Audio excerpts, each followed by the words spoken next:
Let's spend just a few minutes talking about what it means biblically to be a man. What does biblical manhood mean? Being a man in our society is a lot more than just wearing flannel shirts. It's a lot more than bulging muscles or chromosomes or testosterone. Being a man, at least according to the Bible, means to take responsibility. It means to lead. It means to fulfill the potential which God has given you upon this earth. The church, the family, and our culture need men who will rise up and fulfill their role. There's an African proverb that says if we don't initiate our boys into men, they're going to burn down the village.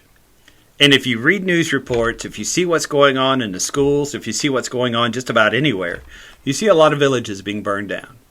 Over half of all families don't have an active man within that family, and because of that, very few people understand what it means to be a man. Very few people understand, as far as men, their role in society.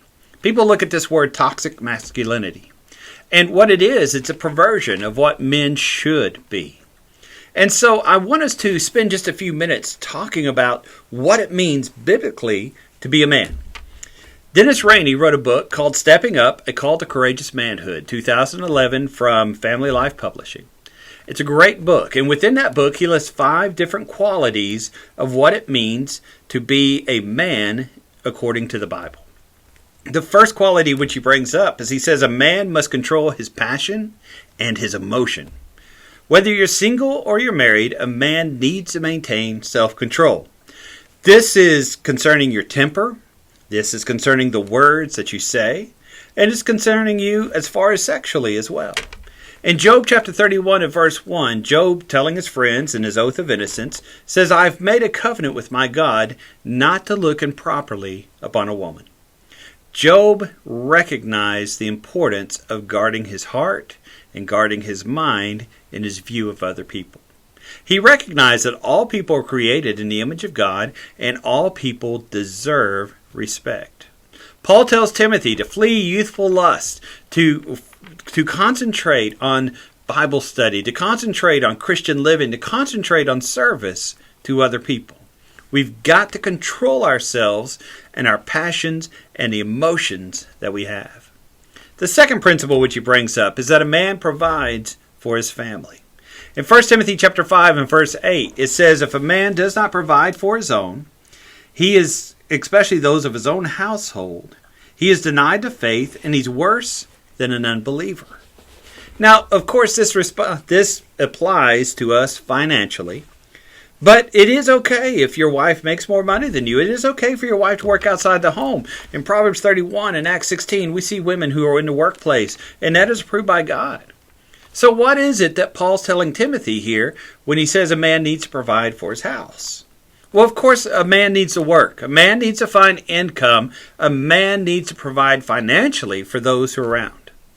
But he also needs to provide for his family spiritually. Your children need to hear you pray. Your children need to have conversations with you about spiritual subjects and spiritual things. Don't expect your preacher to give your child everything that he knows or needs to know in order to be right with God.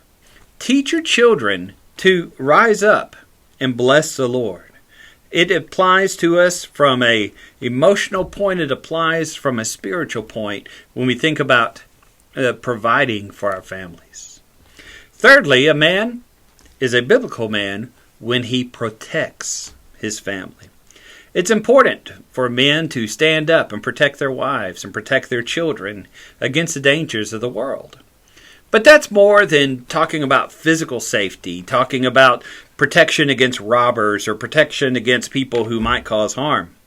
As a matter of fact, Proverbs chapter 4, looking at verses 10 through 15, describes a father who protects his son by passing on wisdom and helping him to build godly character and teaching him to reject the teachings of the world. And as you and I read that passage, what we see is as that man teaches his children, he's not only teaching his son, but he's also teaching his grandkids and the generations that will follow. There's a legacy that comes from spiritual leadership, a legacy which comes when you protect your family in a godly way. And that's an important thing for us to recognize. The fourth principle I want us to think of is a man serves his family. The Bible declares that the husband is the head of the wife. But Paul really quickly puts to rest any notion of selfish male dominance within the family. Instead, as you look in Ephesians chapter 5, verse 25, he notes that husbands must love their wives just as Christ loves the church and gave himself up for her. When you read closely in that passage in Ephesians 5, which talks about wives submitting to their husbands and husbands being the head of the home, what you see is that headship is a role and a responsibility of service. Just as Christ gave himself up and laid his life down upon the cross, so also men, as they lead their homes, need to surrender themselves for the sake of their family. They need to care for their family in every way that they can. A man has to put the needs of his wife and his children ahead of himself, ahead of his own needs. And he's called to demonstrate selfless, sacrificial love. That's the same type of love that God the Father has for us, his children, even today. Number 5, our last principle I want us to look at. A man follows God's true design for masculinity. Micah chapter 6 and verse 8, the golden text of the Old Testament, says, "He has told you, O man, what is good, and what is it that the Lord requires of you, but to do justice, to love kindness, and to walk humbly with your God." The core of a man's relationship and identity is the relationship that he has with God.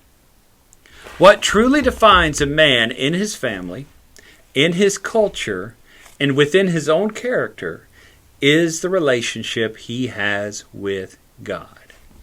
The man who walks humbly with his Lord will step up and assume the difficult responsibilities that come his way. The man who truly understands the servant aspect of leadership will be a person which rises up and fulfills his responsibility to this world. And so as you and I think about this aspect of masculinity, don't get caught up in testosterone and don't get caught up in muscles and flannel and things such as that. Recognize God's role for you. And God wants you to control yourself. God wants you to provide for your family, to protect your family. God wants you to serve your family. And God wants you to be a good Christian in everything that you do.